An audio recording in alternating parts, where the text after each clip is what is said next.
ये आपसे समझना चाहेंगे यूक्रेनियन आर्मी में आपके सोर्सेज के द्वारा कि रेजिस्टेंस तो हो रहा है, कोई वॉकओवर नहीं रहा है रशिया के लिए अभी तक, लड़ाई चल रही है, मुकाबले चल रहे हैं। ये पॉकेट्स ऑफ रेजिस्टेंस है या हर जगह यूक्रेन की सेना मुकाबला कर पा रही है एक्सेप्ट जो हवाई हमले हो रहे हैं?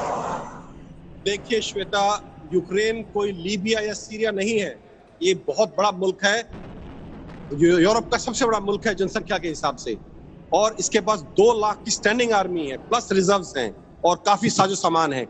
पिछले 1 साल में 1.5 बिलियन से ऊपर का साजो सामान, स्टिंगर मिसाइल्स, जेवलिन मिसाइल्स और काफी लेटेस्ट इक्विपमेंट अमेरिका ने इसको दिया है। नेटो ने इनके सोल्जर्स ट्रेन किए हैं। तो ये कोई छोटी मोटी या किसी छोटे मोटे देश की आर्मी नहीं है। लेकिन हुआ क्या है श्वेता, कि ये आर्मी जिस तरह से हम इसको उम्मीद कर रहे थे, मैंने आज तक पे 6 दिन पहले प्रिडिक्ट किया था कि ये आर्मी 7 दिन के अंदर अंदर कीव गिर जाएगा, रूस उस पे कब्जा कर लेगा, लेकिन ये 3 दिन में हो जाएगा, इसकी उम्मीद किसी को भी नहीं थी। ये कैसे हुआ है?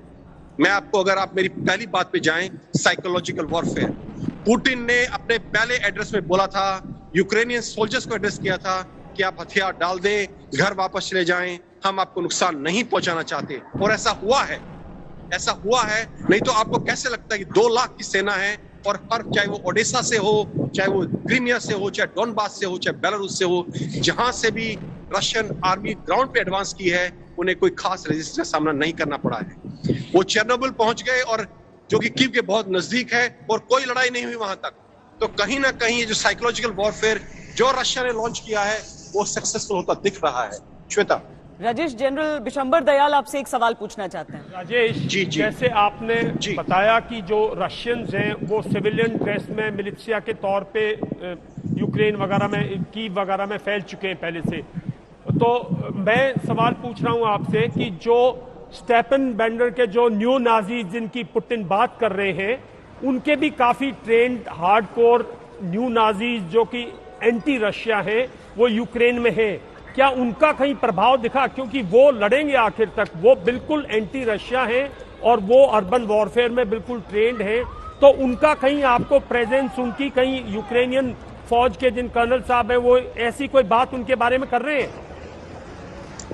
देखिए, ये जो न्यू नाजीज हैं, इसको अजोव बटालियन बोलते हैं। हाँ, वो अजोव बटालियन। अजोव, जी, मैं इसी पे आ रहा हूं। इसको अजोव बटालियन बोलते हैं, और ये अजोव बटालियन जो है, इनके जो इंसिग्नियाज हैं, इनके जो शोल्डर साइंस हैं, जो बाकी सिंबल्स यूज करते हैं, वो सब नाजी जर्मनी वाले सिंबल्स हैं। यही एक कारण है कि इसका काफी अपोजिशन यूरोप में भी हुआ था कि we are supporting the wrong side.